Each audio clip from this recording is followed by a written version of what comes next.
नमस्कार। आप देख रहे हैं सरकार से गुहार, हमारा कार्यक्रम है। मैं आपका Shiva Verma, crime girls news studio से। तो आज हमारे साथ मौजूद हैं एक ऐसे पीड़ित व्यक्ति हैं जिनका मामला है आय से अधिक संपत्ति का। ठीक है, तो इस विषय में मैं बात करूंगा। यह मामला पिछले 9 वर्षों से लंबित है, न्याय नहीं मिला है इनको। आज हम उनसे जानेंगे विस्तार में कि उनकी पीड़ा क्या है और किस तरह से उन्हें परेशानियों का सामना करना पड़ा है, तो और न्याय में कितनी देरी है, तो इस विषय में बात करूंगा। सर, आपका नाम क्या है? हमारा नाम संजय तिवारी है जी।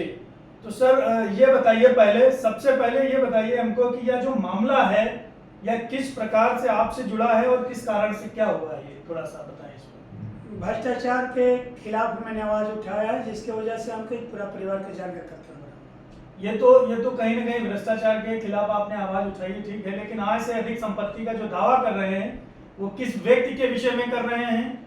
उस व्यक्ति का आप नाम बताएं। संभागीय प्रवर्तन सिपाही जो कृष्णकांत तिवारी सना प्यालाल तिवारी के खिलाफ मैंने आवाज उठाया। अच्छा। आय से अधिक संपत्ति का यह मामला आपके जीवन में किस तरह आपको प्रभावित करता है, ये थोड़ा हमारे दर्शकों को बताएं।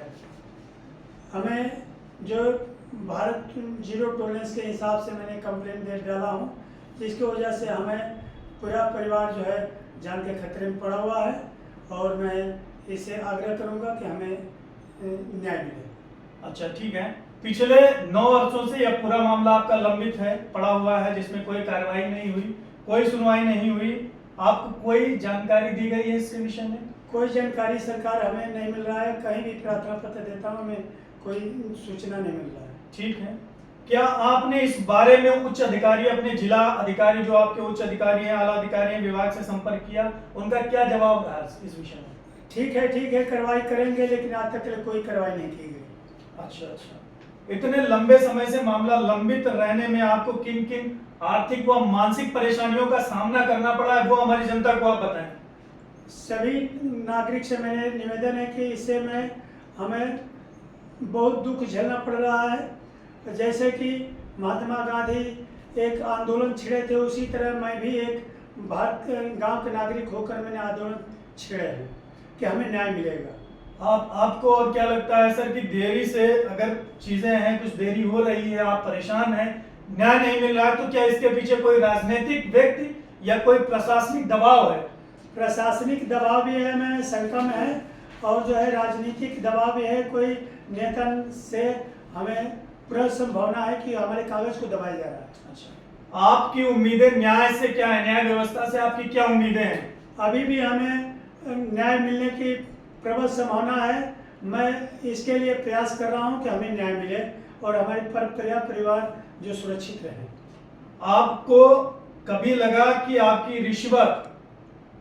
जो रिश्वत है जानबूझकर जो है दबाया जा रहा है, रिश्वत वगैरह देके आपके मामले को दबाया जा रहा है, इस विषय में क्या कहेंगे? हमें सरकार से मेरी आग्रह है कि जो भ्रष्टाचार के खिलाफ मैंने आवाज उठाया है, इसके वजह से जो है प्रशासन जो है पैसा लेकर हमारे कागज को दबाया जा रहा है। पूर्ण रूप से यही है कि आपकी जो शिकायत है संपूर्ण तरीके से कहीं ना कहीं आपकी शिकायत को दबाया जा रहा है, और जो कहीं ना कहीं एक दबाव भी है, प्रेशर है ऊपर से लोगों का। ऊपर से दबाव है कि सरकार हम इस कागज को दबा दिया जाए, इसकी जांच न हो और कार्रवाई न हो कहीं। ये गरीब आदमी आगे कहीं। और दूसरा सर ये है कि अभी तक आपने जो कदम उठाए हैं इसके दौरान, इस मामले के दौरान, तो वो किस प्रकार के जो कदम है उठाए हैं आपने? कहाँ पे एप्लीकेशन दिया, कहाँ पे कंप्लेन की है, और क्या आपको जवाब में कुछ कार्रवाई मिली है कि नहीं मिली है? आज तक सर मैं आयकर गाजीपुर, आयकर वाराणसी, मुख्यमंत्री, प्रधानमंत्री जी तक मैंने आवेदन दिया हूँ, लेकिन इस पर कोई कार्रवाई अभी तक नहीं हुई। आप थोड़ा कैमरे में जो आपने जो एप्लीकेशंस दिए जरा दिखा दीजिए। देखिए सरकार में 2017 से मैं कंप्लेन दे रहा हूँ। आयकर गाजीपुर के जो है रिसीविंग कागज है, आज तक हमें कोई कार्रवाई नहीं मिली। अगली कंप्लेन कहाँ आपने दी थी? उसके बाद सर मैंने आयकर महानिदेशक को मैंने आवेदन पत्र दिया हूँ, लेकिन इस पर कार्रवाई नहीं की गई। और ये जो है उनके विभाग में एक लेटर आया कि आपकी जांच की चल रही है, लेकिन अभी तक इतना मैं प्रार्थना पत्र दिया हूँ, लेकिन इस पर कार्रवाई नहीं की। ठीक है, आप संक्षिप्त तरीके से थोड़ा सा आप दिखाइए कहाँ पे आपने दिया है। देखिए सरकार, ये मंडल आयुक्त जो मैंने रिसीविंग है यहाँ पर, मैंने कंप्लेन दिया हूँ, इसको कार्रवाई नहीं हुई है। अगला अगला आपने जो है दिल्ली में भी जो है माननीय नरेंद्र मोदी जी के जो है संबंध से वहाँ पे आपने जो चीजें करी उसमें क्या दिया था, कहाँ पे? देखिए सर, ये माननीय मुख्यमंत्री जी को मैंने दिया हूँ, उत्तर प्रदेश सरकार को। जी। ये जो ऑनलाइन मैंने आवेदन दिया हूँ, इस पर कोई कार्रवाई नहीं की गई। आपने दिल्ली भी एक एप्लीकेशन लेटर भेजा था, उसके विषय में थोड़ा सा आप दिखा दीजिए क्या है, कब दिया था, किस वर्ष में दिया था? तो 2017 से ही मैं प्रार्थना पत्र दे रहा हूँ। और देखिए सर, ये मैं माननीय प्रधानमंत्री जी को भी आवेदन मैं पत्र दिया हूँ, इस पे कोई ऑनलाइन कंप्लेंट दिया हूँ, इस पे कोई संज्ञान नहीं ली गई। ठीक है सर, ठीक है, रख दीजिए सर आप जो है।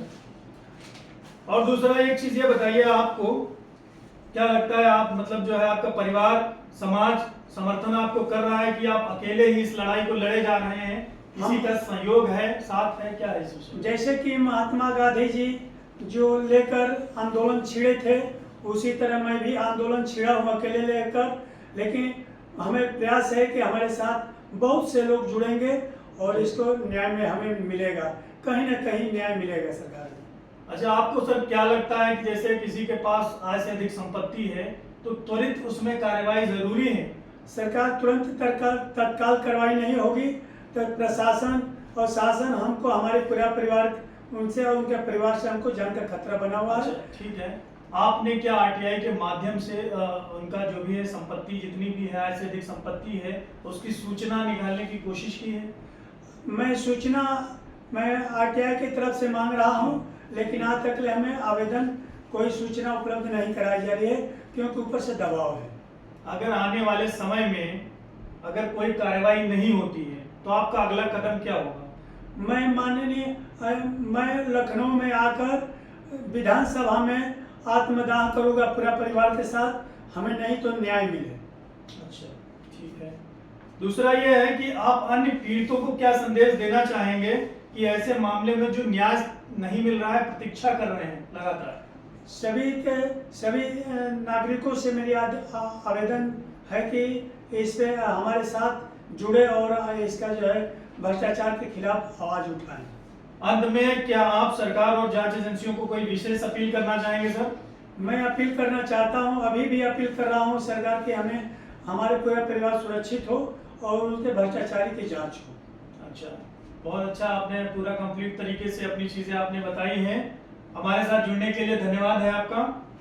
हम आशा करते हैं कि संबंधित विभाग और प्रशासन इस मामले पर गंभीरता से ध्यान देगा और पीड़ित को जल्द से जल्द न्याय मिले। आय से अधिक संपत्ति जैसे मामलों में देरी ना करें, सिर्फ पीड़ित के लिए तकलीफदेह होती है और बल्कि व्यवस्था पर भी सवाल उठते हैं। तो मैं ये गुजारिश करता हूं, ये हमारी कोशिश रहेगी कि हम आवाज उठाएं और सही मंच तक पहुंचाएं। फिलहाल के लिए इतना ही, देखते रहिए कार्यक्रम, सरकार से गुहार, बने रहिए क्राइम कर्स न्यूज में। मैं शिवा वर्मा।